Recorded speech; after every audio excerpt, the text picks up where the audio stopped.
Chers amis, bonjour à tous, un plaisir de vous retrouver à nouveau. Mes amis, aujourd'hui j'espère vous surprendre, c'est un peu mon but à chaque cours, et mettre l'accent sur quelque chose de très important, qui va être peut-être la clé d'une vie épanouie. Comment on peut ne pas parler de ceux qui vont représenter du mieux possible l'erreur à ne pas faire pour ne pas être puni à cause d'un problème de Ben Adam Lachavero. On sait très bien, mes amis, que quand on parle de Ben Adam Lachavero et que des choses se sont mal passées parce qu'on ne s'est pas respecté, parce qu'on ne s'est pas apprécié, parce qu'on n'a pas su avoir le bon comportement et que la réponse, la réaction de Dieu va être terrible, on ne peut pas évidemment ne pas penser aux élèves de Rabbi Akiva, ces fameux 24 000 Talmidim extraordinaires, des Géonim. Je rappelle qu'on est à l'époque des Tanaïm, donc après le deuxième temple. Des géants Rabotaï en Torah, des géants. Comment des personnes pareilles, ils ont pu louper une simple phrase qui s'appelle Ve'ahavta lereacha kamocha.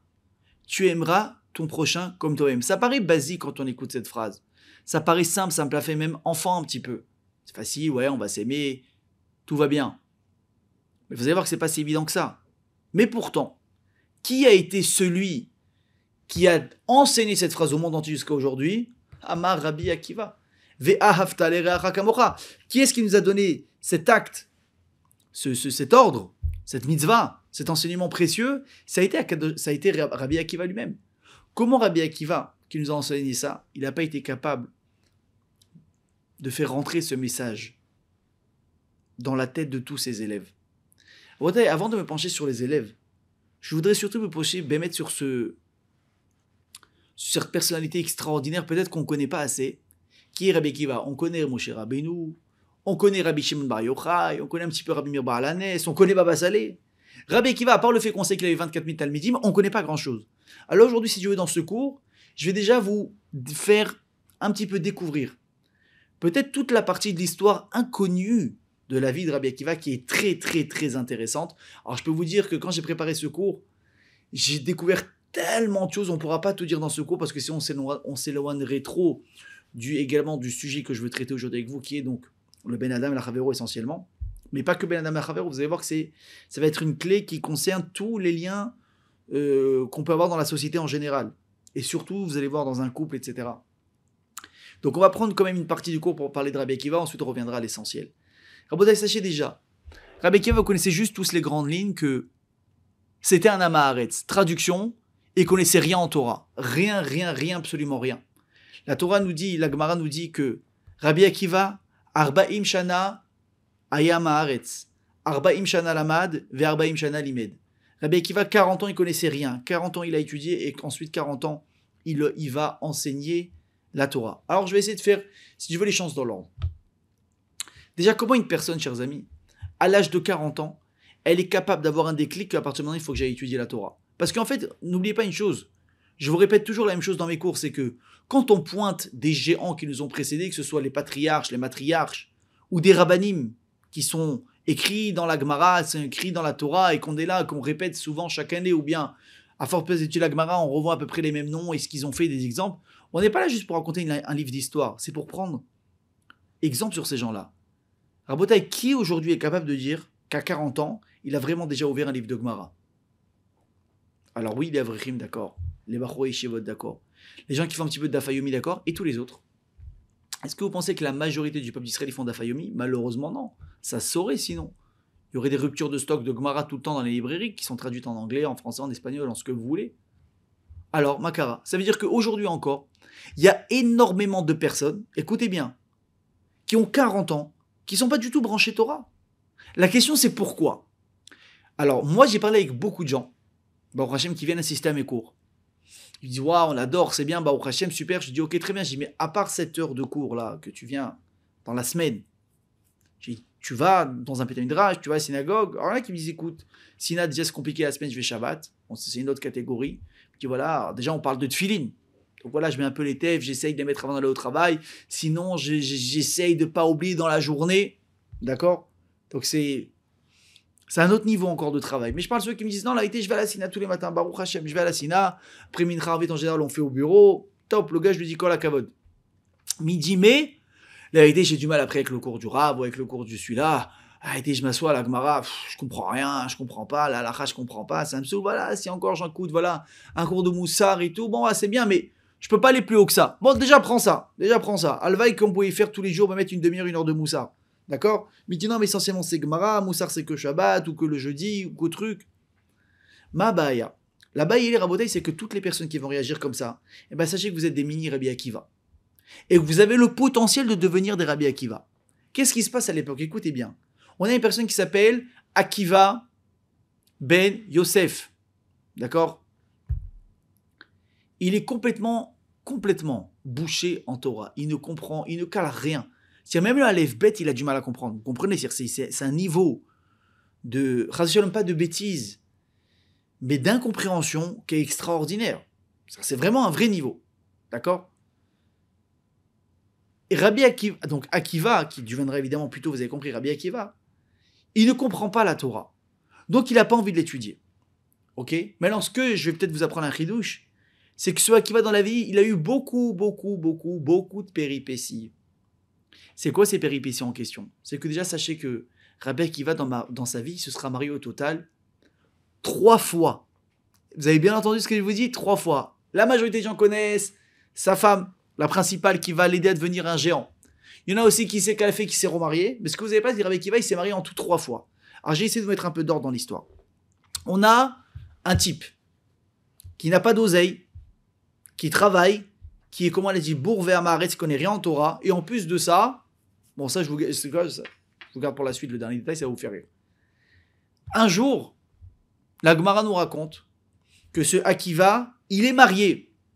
Discussion, est-ce qu'il a 1 ou 2 enfants? Ok? Et maintenant, il a besoin de chercher une parnassa. Alors, vous savez très bien, mes amis, qu'à l'époque, la parnassa, c'était pas comme aujourd'hui, où tu prends ta voiture, tu vas à Tel Aviv, tu fais un aller-retour sur Jéru, tu rentres, on dirait ce que t'as fait, je suis fatigué, je suis explosé, 1h30 d'embouteillage, tac, truc, machin, le parking.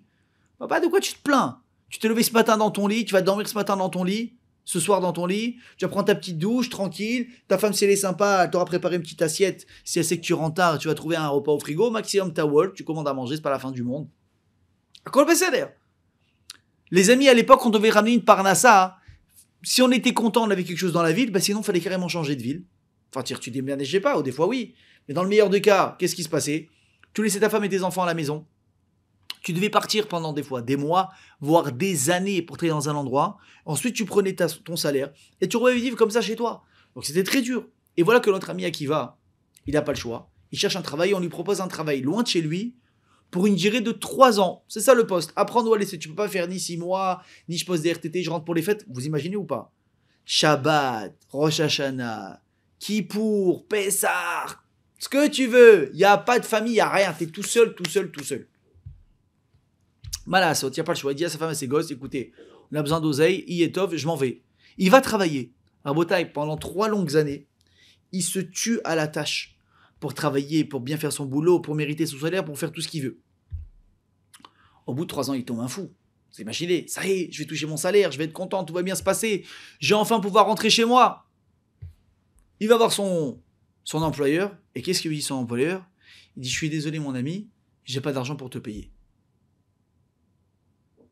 Maintenant, avant de vous demander comment vous aurez réagi à sa place, je vous mets dans le contexte. Le gars, quand il dit ça à Akiva, le proprio, l'employeur, il est assis dans une villa qui rendrait jaloux les stars d'Hollywood. Il est dans un domaine, il y a des Bentley de tous les côtés, il y a des hélicos. Ça transpire l'argent, cette maison. Et il lui dit, j'ai pas de quoi te payer. Alors, avant de dire comment Rabbi Akiva il a réagi, je vous demande vous comment vous aurez réagi. Alors déjà, au début tu rigoles, tu te dis non, tu fais une blague sympa, dernier jour. Tu vois qu'il est sérieux, tu commences à rigoler nerveusement. Là, tu te mets dans tous les états, tu commences à hurler, peut-être même le frapper, peut-être tu vas casser quelque chose dans la maison, peut-être tu vas appeler un voyou. Là, je sais pas. Tu vas dire mais c'est pas possible. Moi, je crois que tu vas envoyer mon argent à moi. Imagine déjà quand vous travaillez un mois, mais que pas de payer, tu fais un scandale. Pour 2 raisons. De 1, tu me voles, de 2, j'ai besoin de cette oseille. Et de 3, c'est quoi cette histoire? Tu crois que tu m'as pris pour un pigeon?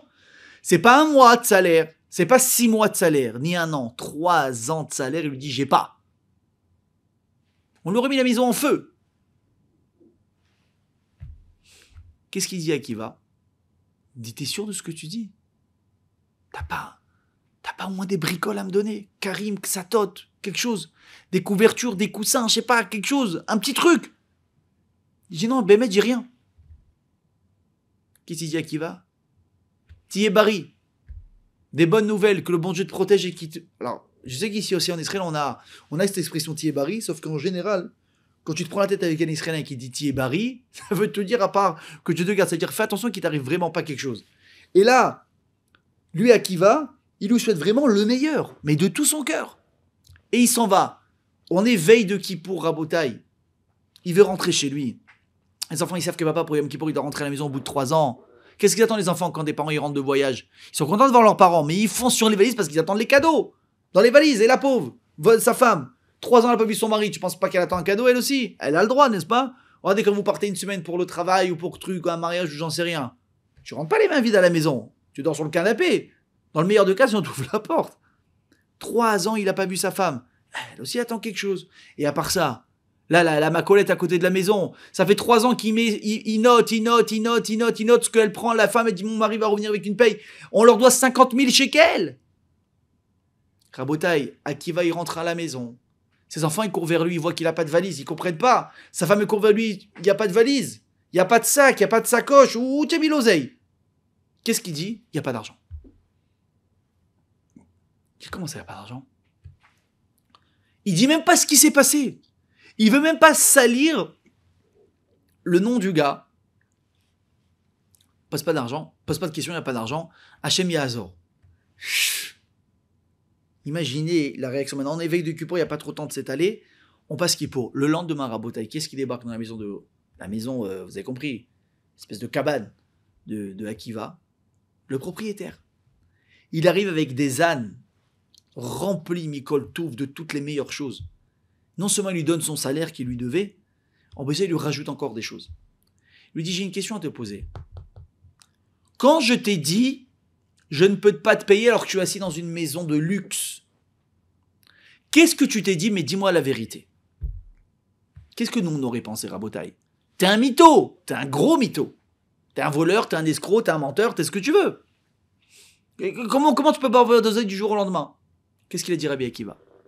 Il lui dit, je me suis dit peut-être que même si tous tes biens ils sont présents, peut-être que tu les as tous offerts au Ekdesh, au Beth Amikdash, à une synagogue, à des mosdot.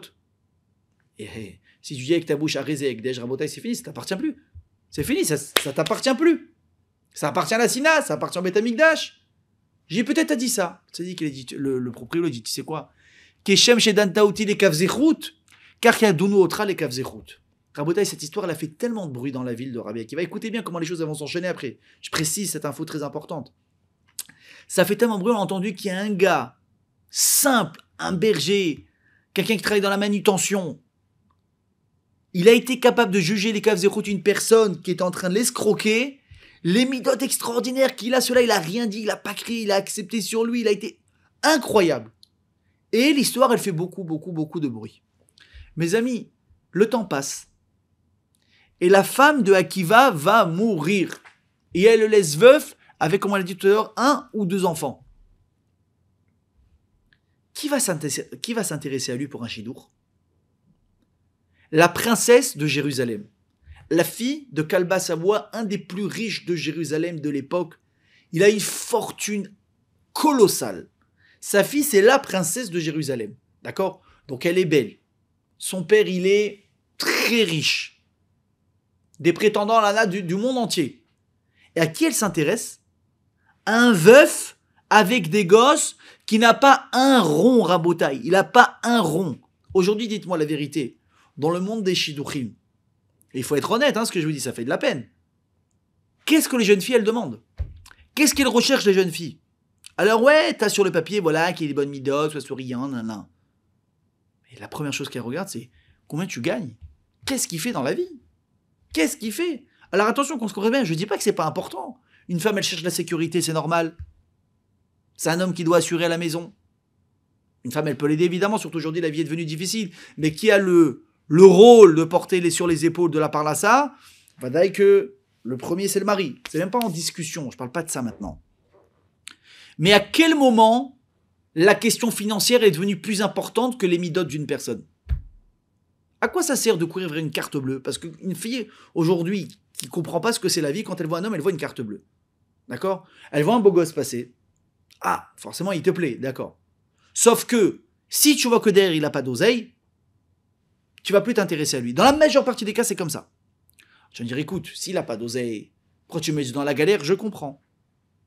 S'il est pauvre, ben c'est compliqué. Mais un type qui travaille, qui gagne correctement sa vie, il peut peut-être pas t'amener à Dubaï, il peut peut-être pas t'acheter le dernier modèle de voiture, il peut peut-être pas te faire autant de shopping que tu voudrais, mais Baruch Hashem, tu vas vivre. Tu auras ce qu'il faut à la maison. Si toi aussi tu mets la main à la pâte, c'est pas interdit à une femme d'aider son mari à ramener par Laza. C'est pas son rôle, mais c'est pas non plus interdit aujourd'hui, Baruch Hashem, vous voyez dans toutes les maisons, en France, aux États-Unis, en Israël, Chiloni, religieux, non religieux, tout le monde travaille. Parce que la vie coûte très cher.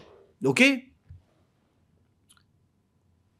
Pourquoi s'il gagne correctement sa vie et que c'est un garçon en or, il a des bonnes midotes, il est gentil, il est intentionné, il a du cœur, il est sensible, il s'est donné à l'autre, il s'est écouté. Ribono shel olam, il va à la synagogue, il est fidèle, il fait attention à ce qu'il regarde. Il veut pas avoir des contacts de filles dans son téléphone, il est pas à l'aise qu'il y a que des filles autour de lui. Tu as trouvé une perle parce qu'il gagne pas ses 50K, parce qu'il gagne pas ses 50 000 par mois, tu le regardes pas. On est où? Où est-ce qu'on est arrivé? Pourquoi aujourd'hui la société elle s'est retournée? Alors malheureusement, t'as les filles qui sont pas intelligentes, excusez-moi si je vexe quelqu'un dans ce cours, mais qui vont choisir le blindé. Le beau gosse.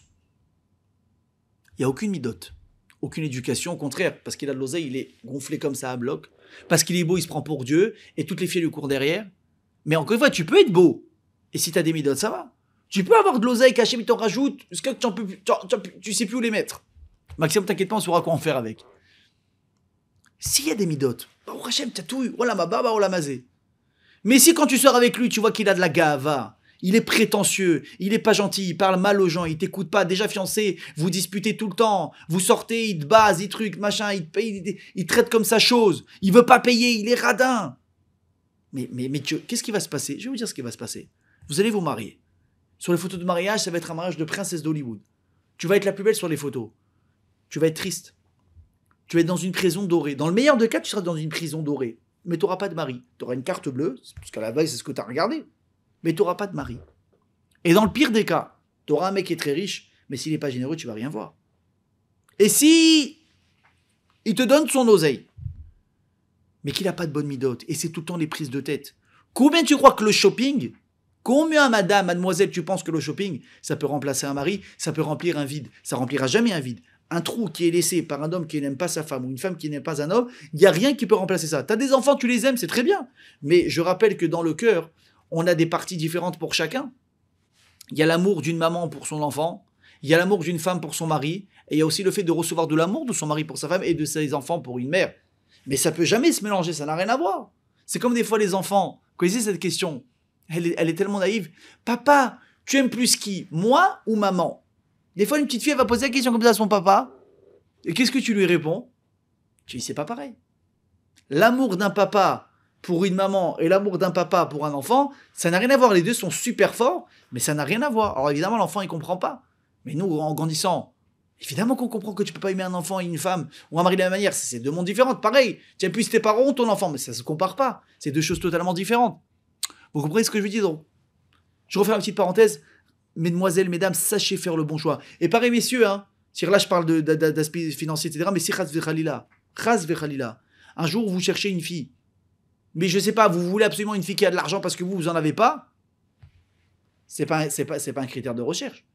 C'est pas un critère de recherche. Depuis quand on prend une femme pour son argent? Pire, et malheureusement, c'est quelque chose qui est humain. Un homme, il va aussi beaucoup chercher quoi en premier chez une femme? La beauté. Alors évidemment, il faut qu'elle te plaise.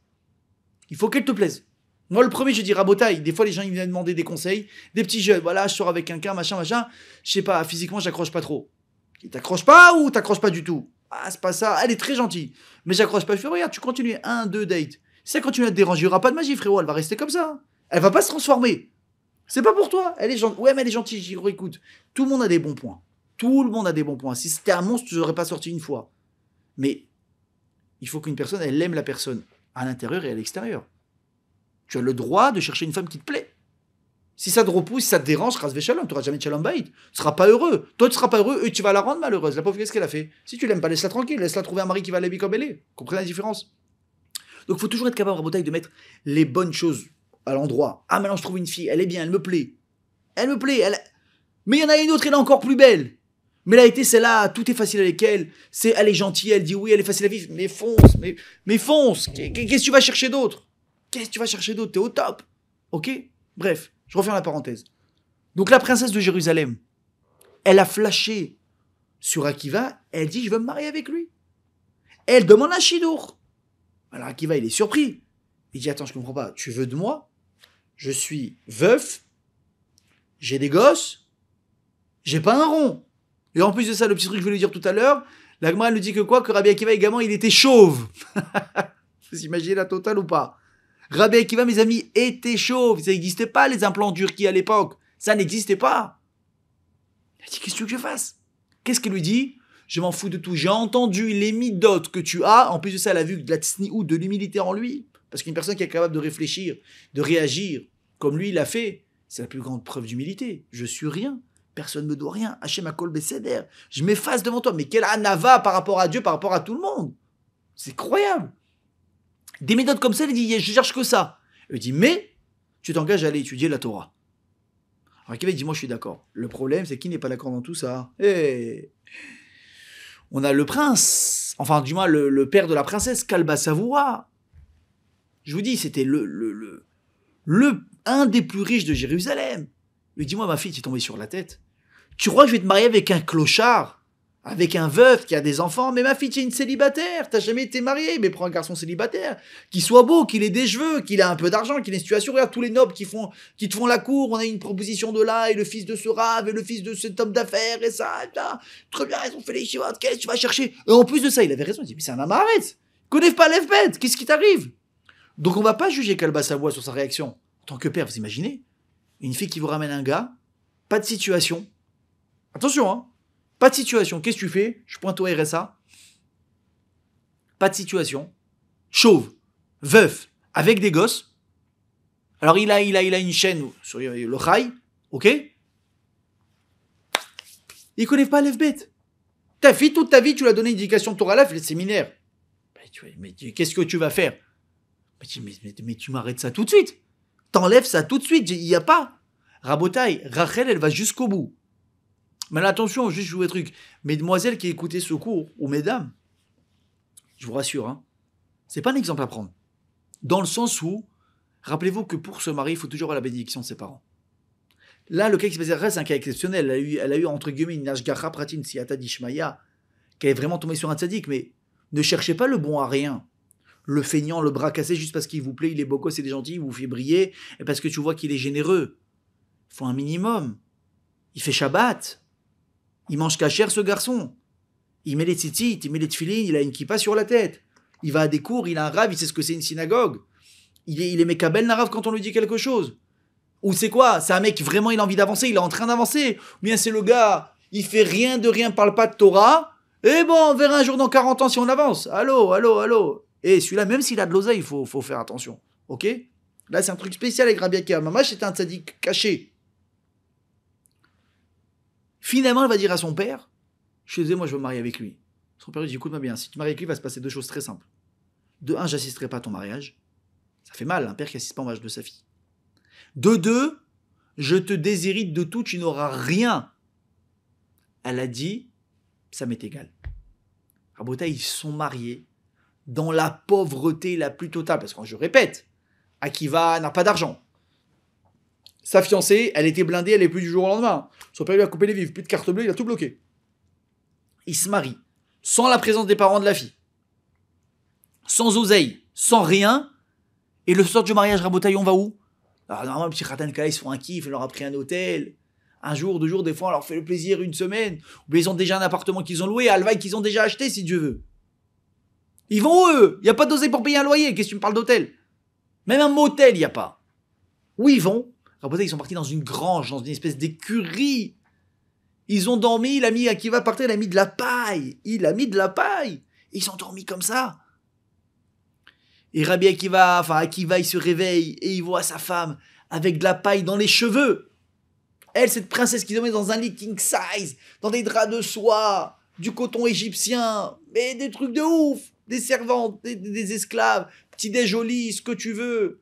On t'ouvre les rideaux, on te ferme les rideaux. Là, elle est dans de la paille. Et il dit, ah, ma chérie, il lui a enlevé la paille des cheveux. Il dit, t'inquiète pas, il y a Voyom que je vais t'offrir, Yerushalayim Shel Zahav. C'est un bijou qu'on mettait à la tête. C'est soit une sorte de couronne ou de broche, etc. Quelque chose comme ça qui coûtait très très cher. Et tu verras un jour, je t'achèterai ça. Elle était prête à tout sacrifier pour eux. Pour la Torah de son mari, qui s'était engagé à l'étudier.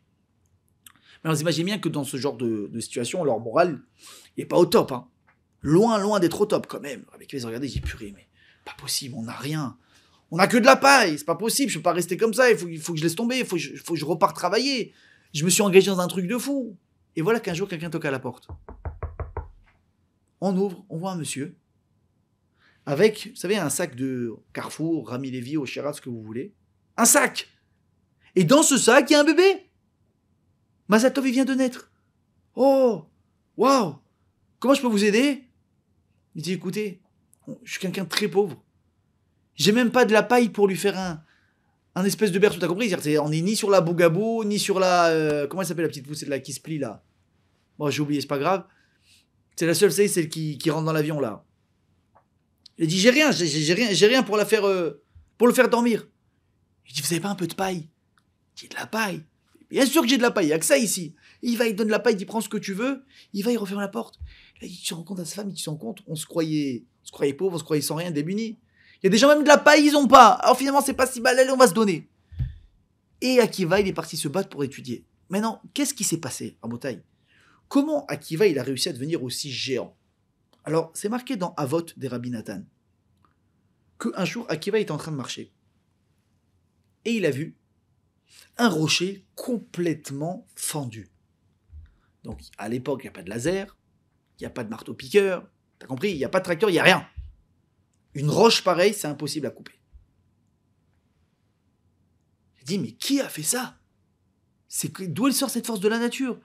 Les gens ils rigolent, ils disent, tu vois, la force de la nature, c'est qui? Il dit, c'est là. Cherche, de quoi tu parles? Tu vois pas là? Il cherche une personne, il cherche un outil. Il dit, quoi? Tu vois pas ici le stalactite?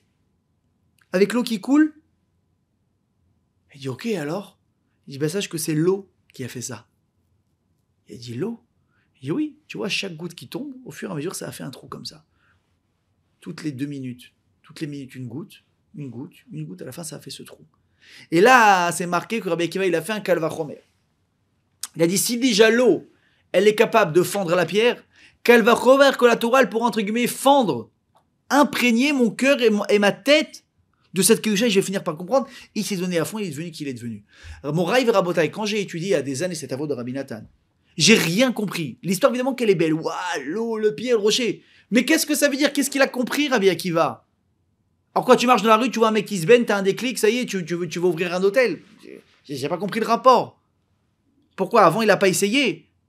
Qu'est-ce qui s'est passé? Quel a été le déclic qui lui a donné autant de force? Alors, écoutez bien la réponse, c'est quoi?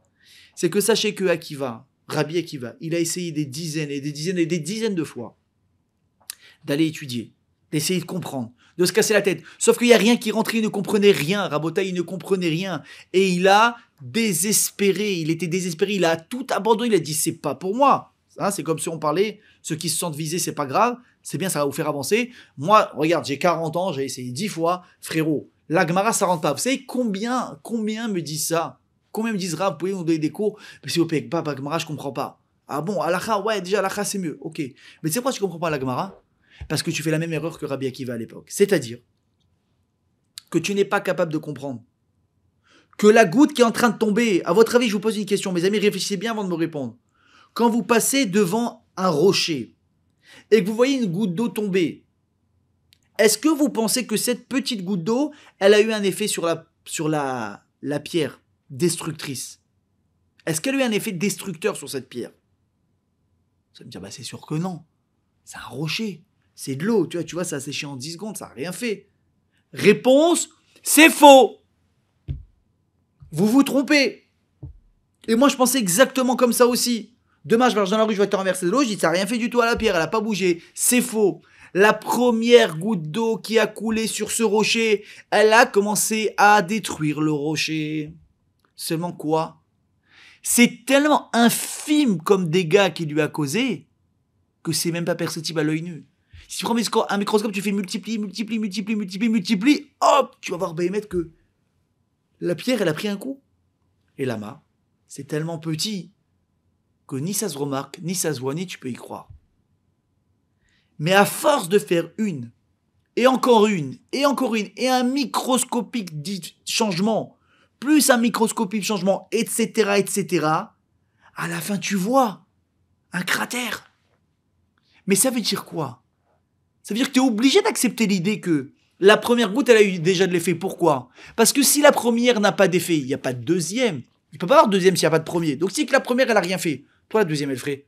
Tu reviens au même point. Il n'y avait rien. La pierre, elle est nickel. La deuxième, elle peut avoir plus d'effet. Mais si tu dis que chaque goutte, elle a un effet, alors évidemment que ça va en crescendo. Et c'est là qu'on prie Rabbi Akiva. Elle dit, ça veut dire quoi sur moi-même? C'est-à-dire que même quand je vais étudier, je comprends rien. Il y a un changement qui est en train de se faire à l'intérieur de moi. La Torah, doucement, elle est en train de percer, elle va rentrer. Mais ça prend tellement de temps. Le changement, il est tellement minime que je le ressens pas. Donc j'ai laissé tomber. Mais là maintenant, j'ai compris que je dois y aller. Je baisse pas les bras tant que j'aurai pas réussi. Et c'est comme ça qu'il a réussi à percer et devenir Rabbi Akiva. Vous comprenez? Maintenant, vous connaissez tous la suite de l'histoire. Sa femme, donc, avec sa bénédiction, évidemment, c'est ce qu'elle voulait, elle a envoyé étudier au Beth Midrash.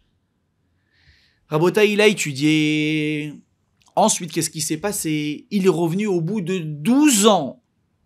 C'est un surhomme, Rabbi Akiva, pour moi. C'est un Superman. Première fois, il était marié, il est parti pendant 3 ans, il a tout laissé.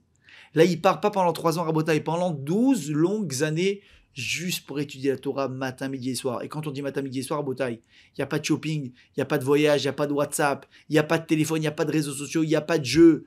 Hier, j'étais en voiture avec un gars, il m'a fait mort de rire. Au lieu de parler, enfin, pas qu'avec moi, il était plusieurs. Tout le monde est silencieux. Qu'est-ce qu'ils font? Ils sont sur leur téléphone. Bah, je ne dis pas que moi, mais ça m'arrive pas d'être sur ce téléphone quand j'ai rien à faire. Si j'ai besoin de me reposer au truc, machin, tu fais un jeu sur ton truc, tu vois un peu les infos, n'importe quoi, mais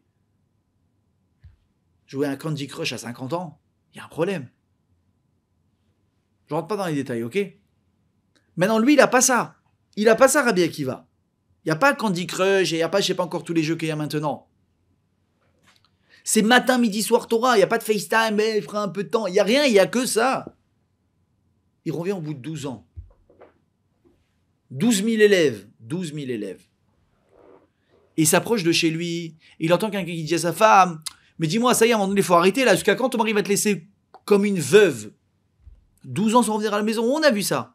Qu'est-ce qu'elle répond, femme de Rabbi Akiva? S'il m'écoutait, Alva qui repart encore 12 ans. Tout le monde connaît l'histoire, il n'est même pas rentré dire bonjour. Il a fait demi-tour sur place, il est reparti, il s'est replongé. Encore 12 années. Il sort 24 000 élèves. Le plus grand rave de la génération.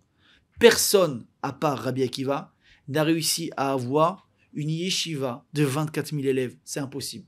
C'était sur tout Eretz Israël. Bien que 24 000, tu gardes pas ça dans une pièce. Aujourd'hui, la plus grande yeshiva du monde, c'est Yeshivat Mir, à Jérusalem. Elle compte 5 000 élèves. Bah, en tout cas, moi, à mon époque, c'était 5 000, quand j'étais dans le monde des yeshivot. Peut-être ça a encore grandi. Sauf que Mir, c'est connu, il n'y a pas qu'à Beth Midrash. Il y en a des dizaines et des dizaines. Tu ne peux pas contenir. Comment tu fais? Moi, j'ai étudié à Hebron, par exemple, à Baruch Hashem. On était, je crois, 1000 ou 1200. À mon époque, je crois. Je crois que maintenant, ils sont passés à 1400. On avait un Beth Midrash énorme. Il y avait la majorité dans le Beth Midrash. Après, il y avait encore derrière. Après, il y avait encore l'Aizrat Nashim. Encore il y avait ça. Ok. Mais 24 000, c'est pas faisable. C'est impossible. Donc, c'était étalé sur toutes les villes. Mais tous venaient étudier chez Rabbi Akiva. À tour de rôle. C'est tous ses élèves. 24 000. Et voilà que quand il va pour retourner chez lui, tout le monde entend le géant Rabbi Akiva. Imaginez le bruit que ça fait. Faites le calcul. 24 000 élèves en 24 ans. Ça veut dire 1000 élèves par an. Qui est capable de former 1000 élèves? Rabotaï, tous des Tanaïm, des géants. Sa femme, elle entend que son mari revient, elle a des habits troués, elle n'a pas d'argent. N'oubliez pas, hein, son père, il lui a coupé les vivres pendant 24 ans. Rien. Elle fonce vers lui. Les gens, ils la connaissent même pas. Ils voient une femme comme ça avec des habits déchirés. Ils ont dit, c'est une folle celle-là. Ils ont voulu la repousser. Et elle crie. Et son mari la voit. Il dit, laissez-la. Chez Li, chez Lachem, chez Laou. Ma Torah et votre Torah, vous tous ici présents, c'est sa Torah à elle. Sans le sacrifice qu'elle a fait. Sans les encouragements, jamais j'y serais arrivé. Combien de sroutes vous avez, mesdames, quand vous êtes capables, soit d'épouser un Tamid Racham, un Bachor Yeshiva Navrir, quelqu'un qui veut étudier. Tu dis, regarde, en mal à saute. Avrir, ça gagne pas ni 10 000, ni 20 000, ni quoi que ce soit. Ça gagne peu. Regarde, t'es sérieux dans ce que tu fais. T'es responsable. Je vais pas me marier avec un bon à rien. Tu vas vraiment étudier la Torah. Moi, je vais t'aider. De toute façon, je vais travailler. De toute façon, je vais pas rester toute la journée à la maison. Je m'ennuie même s'il y a des enfants. Bah, au Hachem, on reste quelques mois avec eux. Après, il y a des ganim pour ça. Quand on aura 6-8 enfants, on verra. D'accord? Je parle déjà les premières années. Qu'est-ce qu'il y a? Je peux pas travailler, j'ai pas de mains, j'ai pas de jambes. Va étudier, je travaille, ensemble on va faire une maison de Torah. Maintenant c'est dur, parce que tu peux pas aller en vacances tout le temps, parce que tu peux pas aller au resto quand tu veux, parce que tu peux pas faire du shopping comme tu veux. Mais tu dis, Zaritov, je suis prêt à être makriva pour ça, mais le srout que vous avez d'avoir un Tamid Chacham à la maison, et en général un vrai Tamid Chacham, il te dira c'est grâce à ma femme.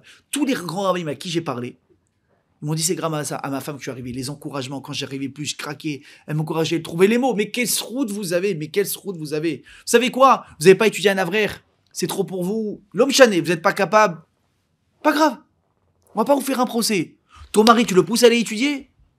Ton mari, tu l'encourages. Attendez, tu ne prends pas la tête.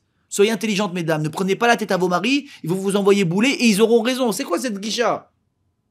Faut pas il approche. Et attention, messieurs, pareil. Tu veux quelque chose de ta femme, tu voudrais l'avoir fait quelque chose, tu l'encourages. Tu lui donnes pas des ordres. Travaille pas pour toi, c'est pas ta servante. Et mesdames, pareil. Tu veux que ton mari l'aille étudier, encourage-le. Ne le saoule pas.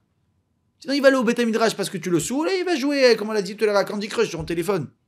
Encourage-le, chéri. Ça peut nous apporter tellement de bracha. Regarde les problèmes de Parnassa. Regarde, Baruch Hashem, le soir, on a le temps. Baruch Hashem, moi, je suis prête. Je sacrifie 2 soirées par semaine. 2 soirées. Va à un cours, même si c'est un peu loin, machin et tout. Va le matin au Beth Midrash, chéri. Commence qu'à 10h. Étudie de 9 à 10, s'il te plaît, truc, machin. Tu sais quoi, au lieu de rentrer à 18h30, 19h, je suis prête tous les soirs, tu rentres qu'à 20h. Moi, je gère les douches. Va faire 1 heure de Dafayomi. Va étudier. Il a travaillé toute la journée, mesdames. Il vous ramène la Parnassa. Prenez sur vous. Encore une petite heure. C'est ça la vraie bracha. C'est ça la vraie bracha. Vous pouvez pas savoir comment vous allez tout gagner. C'est vous qui allez gagner. Un mari qui revient d'un cours de Torah, c'est pas la même chose. Il est adouci, il est calme, il est heureux, il apprend, il y a des midotes, il y a un rave. Demain, il y a un problème, vous pouvez parler à un rave, il va lui parler. Ça va s'arranger. C'est vous qui gagnez tout. Messieurs, je parle même pas de la bracha que ça apporte dans votre vie et la nourriture que vous amenez à votre neshama. Il dit Rabotai Rabbi Akiva, chez Liv et chez Lachem, chez Lahou. Tout ça. Imaginez le Olam Haba qu'elle a eu, la femme de Rabbi Akiva. Maintenant, quand son beau-père, il a entendu que son gendre, le plus amaretz de la génération, il est devenu un géant pareil. Il n'en revenait pas, il dit c'est pas possible. Il est venu, il a embrassé les pieds de Rabbi Akiva. Mechila Rabbi, je me suis trompé sur ton compte, j'ai cru que tu étais un charlatan, j'ai cru que tu étais un nul, j'ai cru que tu étais un bras cassé. Mechila, et il lui a fait don de la moitié de sa richesse. Pas mal l'histoire, il s'est bien rattrapé. Mais quand même, 24 ans, ça n'a pas été facile. Donc maintenant, on va au Hachem. Rabbi Akiva, Tamid Chacham, très riche. Akol Tov Yafé. Sauf que, mes amis, qu'est-ce qui se passe? Rabbi Akiva, il va perdre également sa femme Rachel. Malheureusement, elle va mourir. Et une deuxième fois, il se retrouve veuf. Ok? Et là, ce qui est intéressant, c'est que à l'époque de cette histoire, donc n'oubliez pas, on est sous occupation romaine, hein. Et donc il y a beaucoup de débats autour de la Mila, autour du Shabbat, autour de la pureté familiale. Les Romains, ils veulent interdire ça. Et ça commence à faire beaucoup de débats. Journal télévisé, machin, interview. Et il y avait là-bas un général qui s'appelait Tournus Ropus. J'ai oublié son nom en français, excusez-moi. En hébreu, il s'appelait Tournus Ropus. Je suis sûr que si vous tapez sur Google Tournus Ropus et Rabbi Akiva, ils vont vous montrer le truc en français. De toute façon, ça court pas les rues, hein, ces noms-là. Je vous rassure. Et eux, ils avaient beaucoup de débats publics Pourquoi la Torah, elle veut rien dire? T'imagines, tu parles avec Rabbi Akiva, à qui tu t'en es pris? L'autre, il est écrasé. Mais il sort à chaque fois vainqueur Rabbi Akiva de manière extraordinaire. Et l'autre, il devenait fou. Et un jour, quand il s'est fait à nouveau humilier, il est rentré chez lui, ce tourneuse repousse.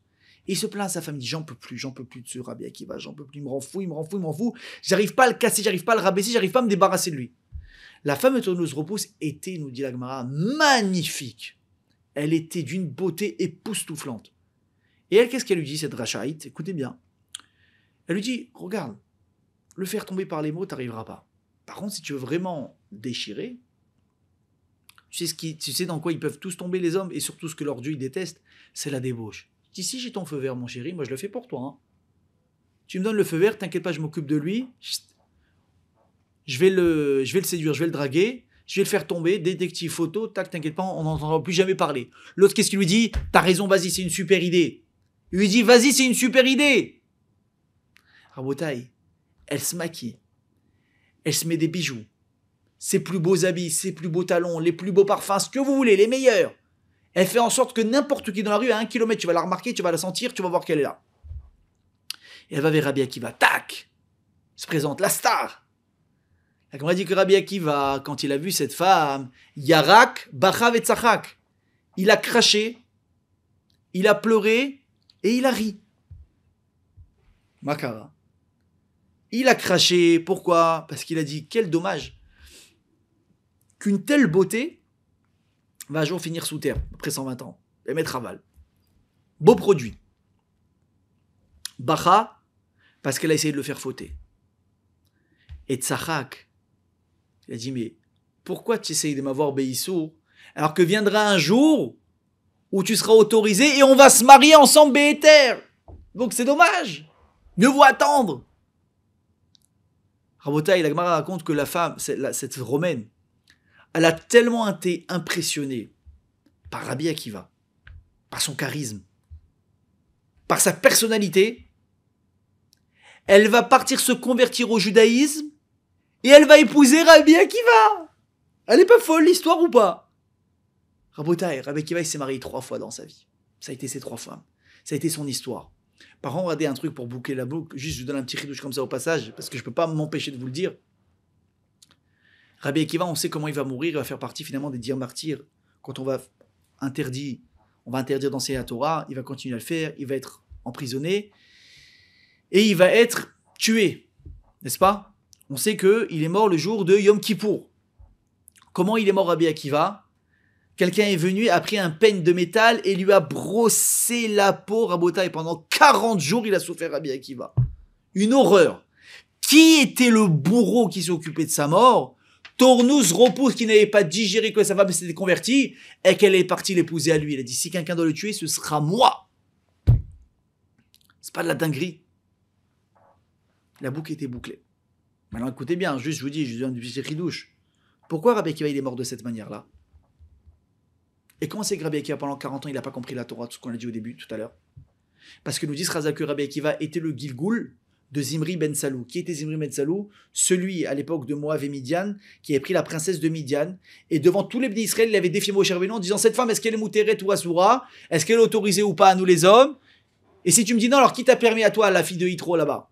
La différence, c'était quoi? Ça, c'était avant Matan Torah. Ça, c'était après Matan Torah. Avant Matan Torah, on pourrait se marier, il n'y avait pas de titre de juif ou pas. Sauf que là, Matan Torah, c'est fini, on nous interdit les harayot. Et il est venu devant tout le monde, ce Nassi de la chevette de Shimon, Zibri ben Salou, et il est parti avec ses fans Beissour. Les gens, ils sont devenus fous. Combien de personnes sont tombées dans les bouches à cause de lui? Et il est mort à ce moment-là, il est venu Pinchas, et il a tué. Zimri, dans quoi il est mort à Botaï? Dans la Touma. Quand sa Neshama, elle est revenue dans le monde, dans quoi elle est née? Dans quoi elle est sortie? Dans comment elle est morte? Dans la Touma. Tu penses qu'un gars qui est mort dans la Touma, sa Neshama, elle revient, elle est encore salie, il est venu pour réparer. Donc il n'est pas nickel, il revient avec les traces du passé, les taches du passé. Il est devenu, sauf que maintenant, il est devenu quoi? Dans Akiva ben Yosef. Sauf qu'à chaque fois qu'il ouvre un livre de Gemara, il est en train de mourir, il comprend pas ce qui se passe. Là, mal, pourquoi tu captes pas? C'est pas compliqué, parce que je suis encrassé jusqu'aux os, jusqu'à l'âme, je suis encrassé. Sachez une chose, qu'Akiva ben Yosef, quand il était à Maharetz, non seulement il était à Maharetz, il comprenait rien, il haïssait les Talmidei Chachamim, les religieux, les rabbins, les barbus. Il disait, si je vois un rabbin, je le mords, comme la morsure d'un âne. Nana, quand il a quelque chose en bouche, il le lâche pas. Il dit, je veux lui faire mal. Pourquoi? Qu'est-ce qu'il y a contre les religieux? Pourquoi il est haï comme ça? Réponse: parce que je suis mort, Béaverot, loin de Dieu, loin de la Torah. Je vois de la Torah, je suis allergique, je ne les supporte pas. Et tout son tikkun, ça a été de mourir al Kiddush Hashem pour réparer le Chilul Hashem. Comment il est mort? Parce qu'il enseignait la Torah. Et la boucle, comme on dit, d'ouvre des vannes à la katsefet, la cerise sur le gâteau. Pourquoi est-ce qu'il a été tué par un peigne? Parce que comment est-ce qu'il a défié Moshe avec cette femme? On l'a dit, Tafasota Beblurita. Il a attrapé la femme à l'époque, quand il était Zimri Ben Salou. Cette femme, par sa chevelure, il a montré comme ça. Par sa chevelure, il a attrapé pour faire la Avera avec elle. Chazal nous dit, comment est-ce qu'on coiffe des cheveux, mes amis? Avec un peigne. Même si on est venu réparer le détail de ce que tu as fait quand tu l'as attrapé par les cheveux, tu mourras toi aussi par un peigne. Et c'est ça qui va être ton tikkun final. Vous vous rendez compte de ce que je vous dis? Incroyable! Rabotai, incroyable. J'ai préparé ce cours, j'étais comme un fou. Donc ça déjà, Rabotai, c'est déjà l'histoire de Rabbi Akiva. Elle est folle.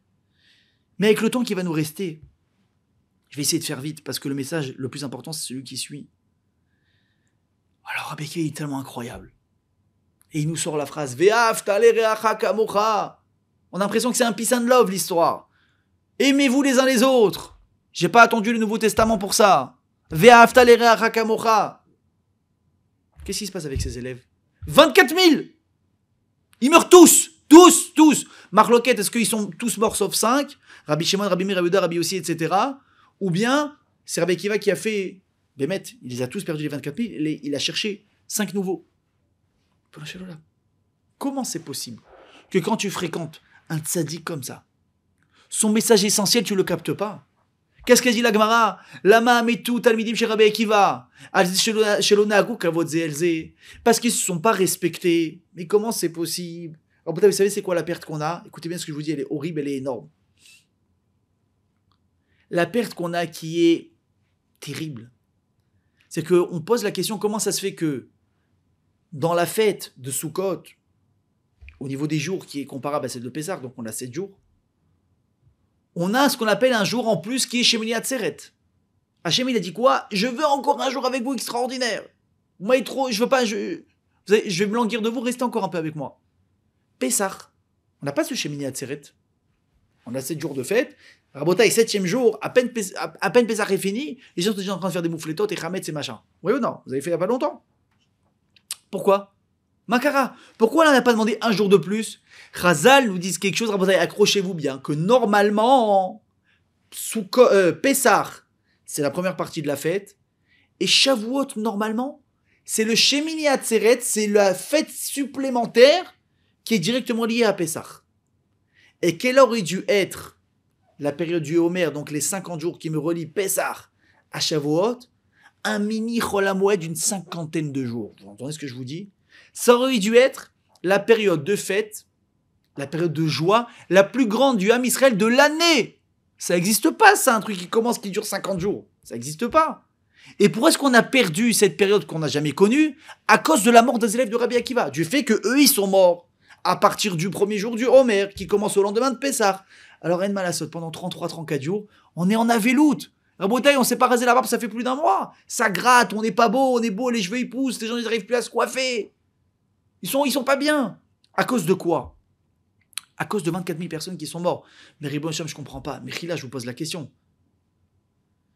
À quoi ça sert si tu es un géant en Torah? Si tu n'es pas capable de comprendre que le Kavod, Ben Adam la Chavero, c'est la base. À quoi ça sert? Comment on en est arrivé là? Alors, Manafchar, c'est un géant, mais c'est excuse-moi du terme, un pourri.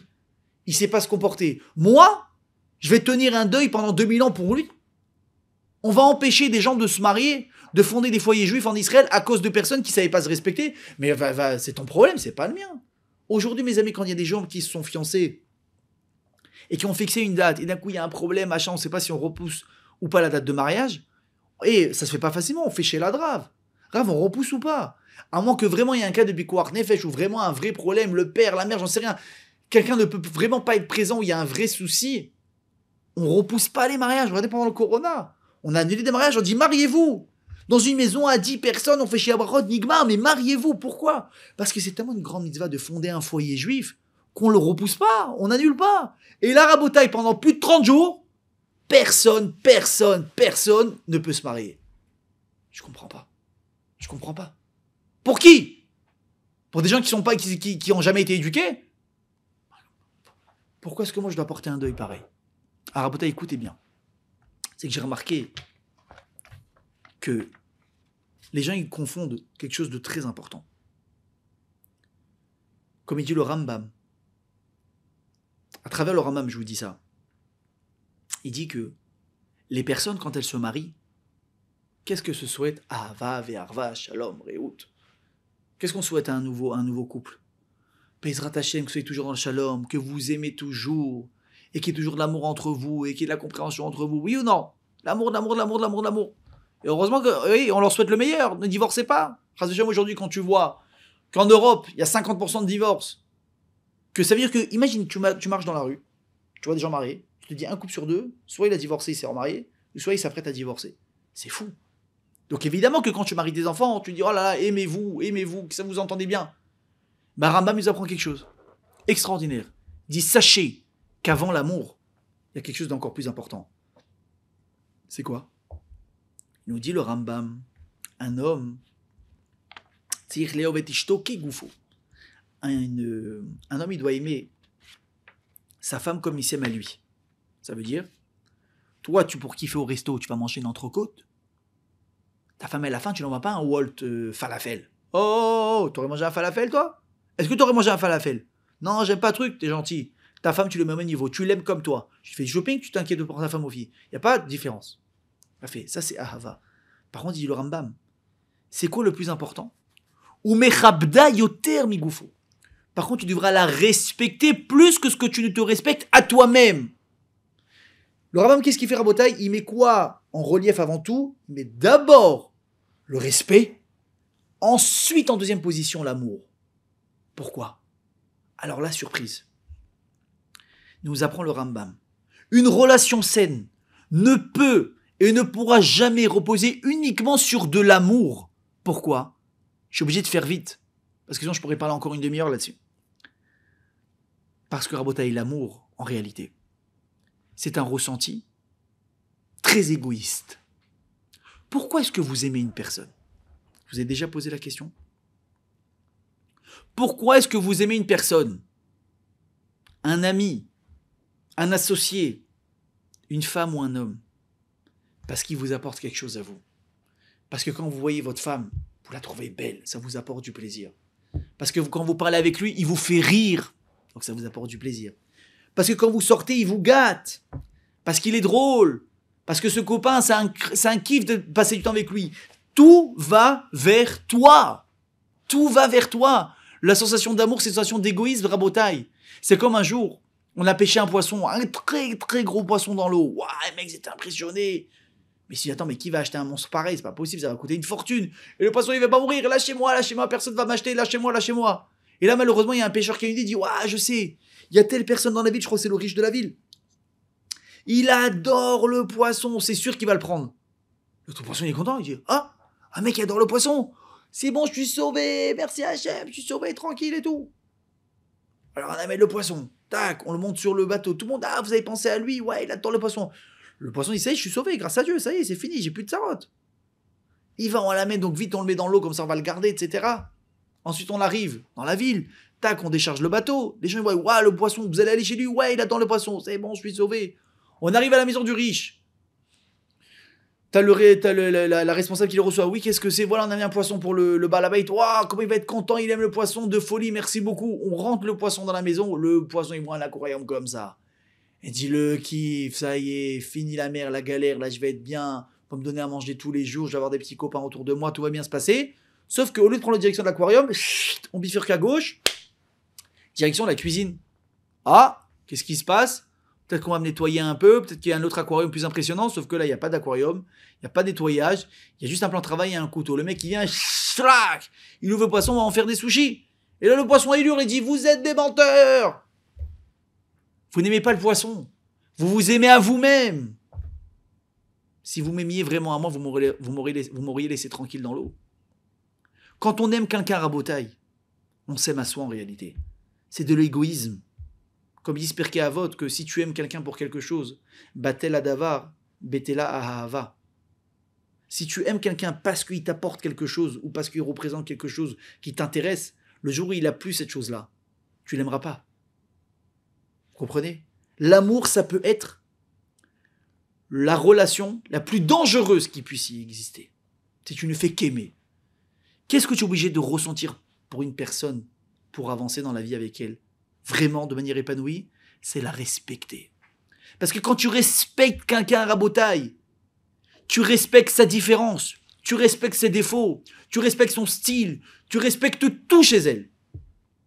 Et tu n'essayeras jamais de la changer. Et tu vas l'accepter telle qu'elle. Par contre, quand tu lui fais qu'aimer quelqu'un, écoutez bien, tu l'aimes tellement, tu veux te l'approprier, tu veux qu'elle continue à t'apporter ce bien-être que tu as. Mais donc ça, tu n'autorises pas qu'elle réfléchisse comme ça, qu'elle pense comme ça, parce que ça te dérange. Pourquoi elle a ce caractère? Pourquoi elle réagit comme ça? Pourquoi elle a dit ça? Pourquoi elle pense de manière différente? Pourquoi on n'a pas les mêmes intérêts? Pourquoi est-ce qu'on n'a pas les mêmes objectifs? Ça te dérange, ça te dérange, ça te dérange. Et tu ne supportes plus. Pourquoi? Parce que comme je l'aime, la sensation d'amour est censée m'apporter que du bien. Dès qu'il y a un problème dans cette relation, c'est pas possible. J'essaye de quoi? D'éliminer cette sensation négative que je ressens de cette personne. Et de faire qu'il n'y ait que le bon qui m'intéresse. Mais il y a une personne derrière. Derrière ses choix, derrière ses mots, derrière ses manières de réfléchir. Tu ne peux pas te l'accaparer. Ça marche pas comme ça.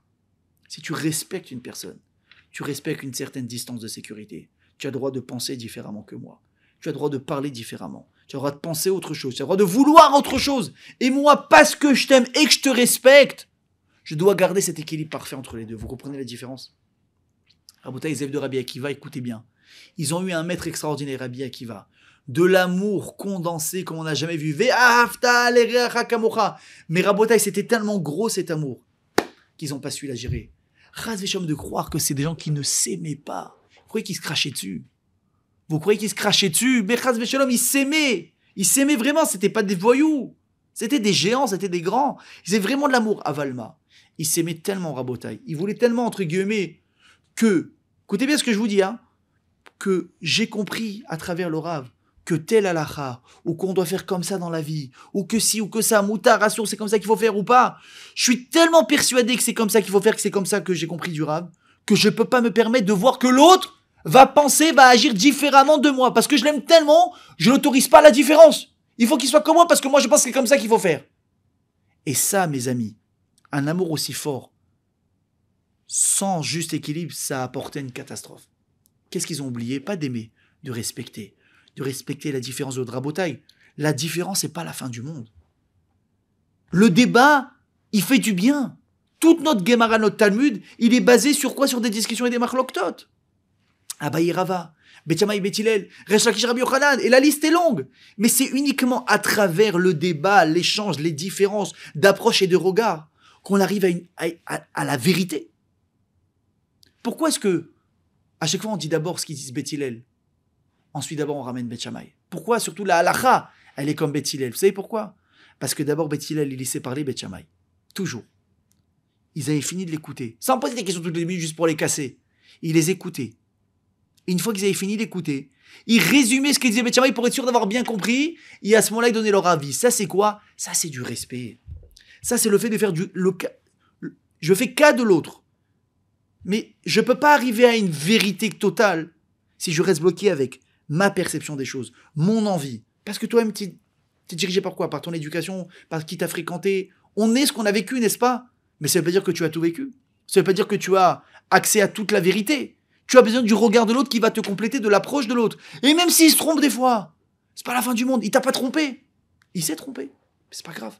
Mais tu ne peux pas venir, toi, et imposer qui tu es. Sous prétexte que je t'aime tellement qu'il faut que tu fasses comme moi si tu veux arriver à la réalité. C'est toi qui te trompes.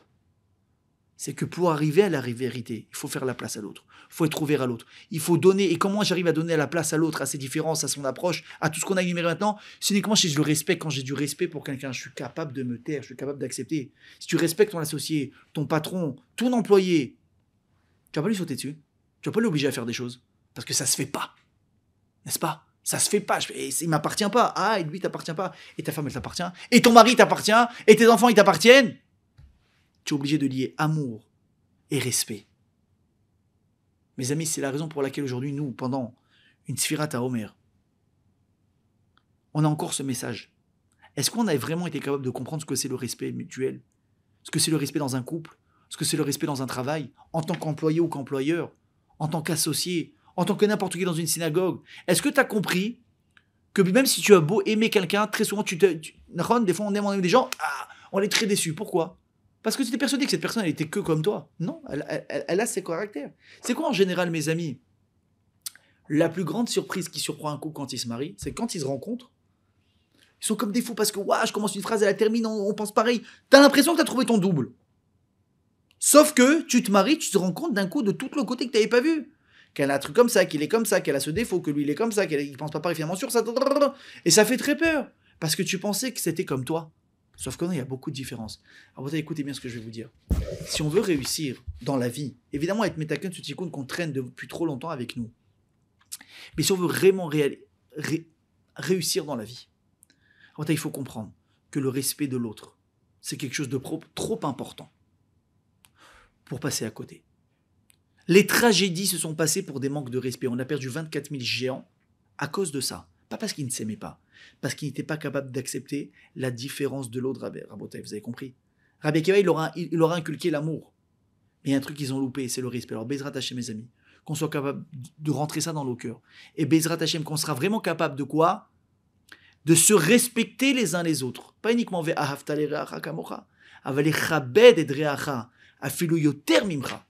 plus que toi. Bon, ça vous allez me dire à la rigueur, ça a été demandé pour sa femme. C'est quoi au moins? Qu'on se respecte vraiment les uns les autres, qu'on accepte les différences des autres. Vous allez voir que quand tu acceptes quelque chose, ça ne te dérange plus tellement. Tant que tu veux te battre avec la différence de l'autre, ça te rend fou. Pourquoi il est comme ça? Pourquoi il est radin? Pourquoi il répond? Pourquoi il s'y croit? Il est comme ça.